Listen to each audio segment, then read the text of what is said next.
Hello and welcome to the Immorta Racing Network. I'm Conlan Immorta. Joining me today is Jean Perilloux. Bonjour, je vous remercie. We're here in Japan at the always suspenseful Suzuka track. Scheduled for 4 laps today and the GT4 class. John, I love GT4. Although they don't have the power of their big brother, the GT3, they make for some very thrilling racing. Yes, Colin, too bad today is not racing on GT3. Multi-class are more better to watch. Can't disagree with you there, Jean. I'm looking forward to your insight here today. Mr. Colin, I will try to keep up. I am excited to watch Nasty Natia. He claimed pole and is extremely quick on this course. Yes, he qualified with a lap time of 2:10.2. We do have a pretty close grid with times today, but he has a winning car track combination. Yes, he's Colin.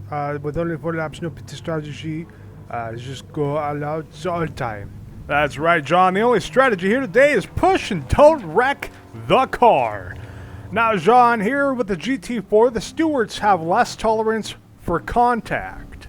Yes, Colin, if they feel it's either intentional or you are too reckless or dangerous, disqualify. Well, I guess we'll see how that plays out here today.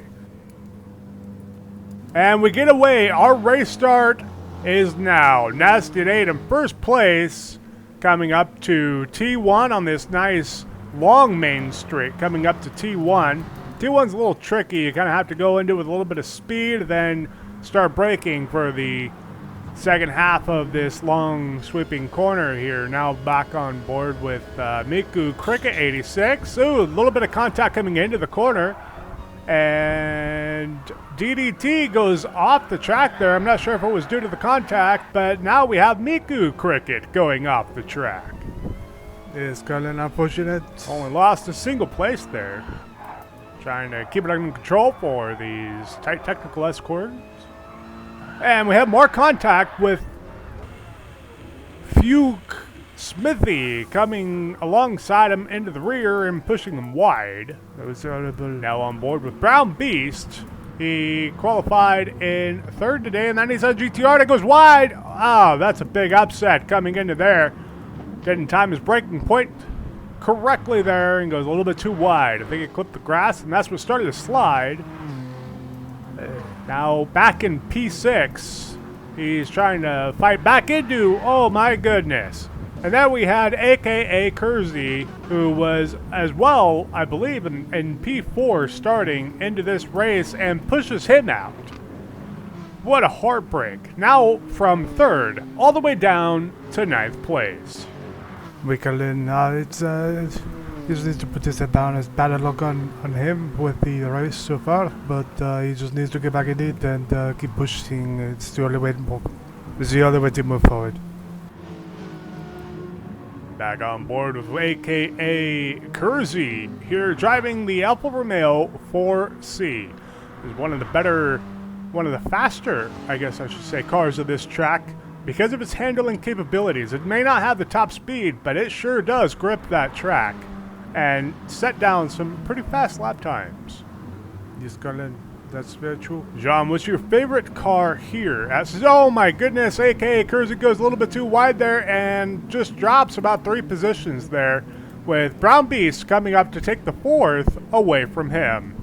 Now, sorry there, Jean. As I was saying, what's your favorite car here for this track? This is going to be the Audi TT.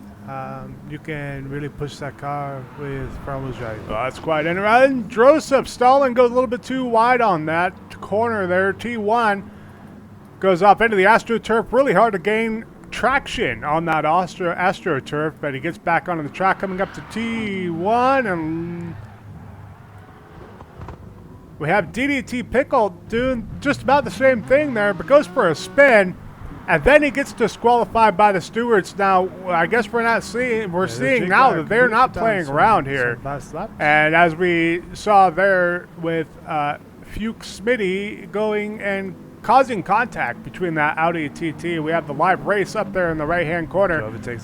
New layout for our replays here. And then he shows contact there again with the Toyota 86 there. I can't imagine the stewards would allow that to happen too long. And there we see that's where he goes off the track. And now under investigation, heavy investigation, the stewards have are rendering their decision now. Full expected disqualified, no challenge available. Back on board with Brown Beast 2 in the Nissan GTR. And now we see AKA Cruzy has a 2-second penalty, about to serve that 2-second penalty. I believe that came from when he pushed Brown Beast a little bit too wide. There's a little bit more contact there between him and Alarmento in the Audi TT. And there we see he pushes AKA a little bit too wide there. The stewards are not going to be happy with the contesting causing physical contact here today. The driver should have, safety conscious, trying to watch after their car and other drivers on the track. They're giving them plenty of room and have clean and fair racing. WRX went a little bit too wide there. No, he gets pushed. Oh, man. So the Audi TT now with another 3 seconds penalty goes up to 5 seconds total. But as it comes in, it looks like he was just trying to get on the inside, goes a little bit too quick, pushes, just runs right into that Brazilian in the WRX and just makes him spin like crazy here. He's trying to he does a good job with getting out of the way off the track. Slams into the wall, trying to get back on track, and now we see Alarmento has a 5-second penalty. Going back in the days, the driver, if this kind of thing was going on, I mean, it becomes a battle. You know, you're now gunning for the person, and it just creates a bad situation between both drivers and the teams because it's.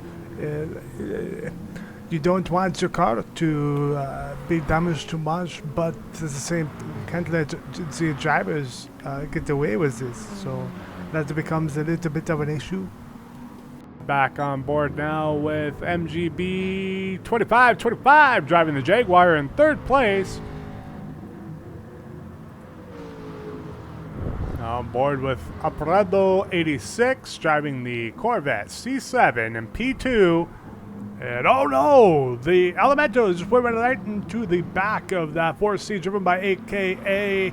And we have a look at it here now with here he comes up behind him and just doesn't even really tap the brakes, just goes right into the back of him. That had to be purely intentional. And it was the race stewards disqualified him for dangerous driving. He received multiple warnings from the race officials. I'm glad to see them taking this step to try to keep our race just a little bit safer and keep these drivers from constantly doing what they know they're not supposed to. So we try not to miss any action there, and that's what we're looking at. Okay, so the Nissan GTR is coming up to that nice left-hand corner that you're able to take with relatively quick speed, but it clips the grass on the right and just sets him off course for that corner and sends him absolutely wide, and there he loses 7th place. And now on board with Shaw Brady in the Corvette C7.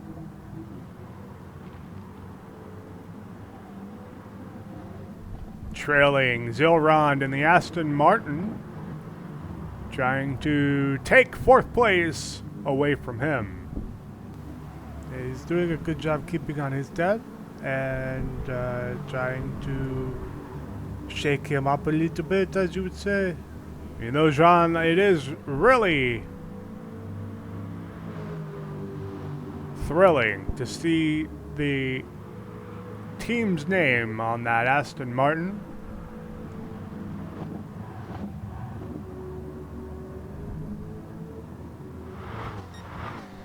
We do have some design changes coming up for that GT4 Aston Martin. You'll have to stay tuned to see how it turns out, as Shaw Brady is getting ever closer to the rear end of Zilrond, about to make a move. Looks like he's going to make it coming into the spoon corners here. Looks on the inside, but is a little bit too far away. Zilrond was able to kind of get away from him a little bit on that straight, and Shaw Brady just about went into the back of Zilrond. What happened here with the C7 here? So we're coming around the corner. The replay's on the top right. And Apurado goes a little bit wide, but that Jaguar just comes right into him and sends him wide. Yes, that was dirty driving done by MGB. I mean, you can't get around them the correct way, so you're just going to go right into the back of them. It's disgraceful. And now our race leader is about to cross our finish line, taking this race home. And now the battle for second place between MGB and Apurado, as Zilron comes into the play here, getting alongside Apurado, and Apurado keeps it and retains third, Zilron in fourth, Shabrady fifth, Pixman in sixth, Brown Beast coming up to the line for seventh place. Hard upset for him coming into this in third, and Joseph Stalin with that half-second penalty, no contention. Gabby Brum in ninth, coming across the line, a.k.a. Kersey in the 4C in 10th.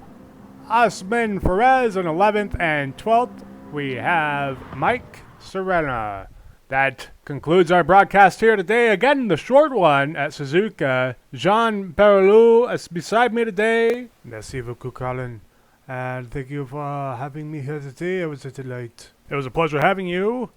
This was the Motor Racing Network. I'm Conlan O'Morda, signing off.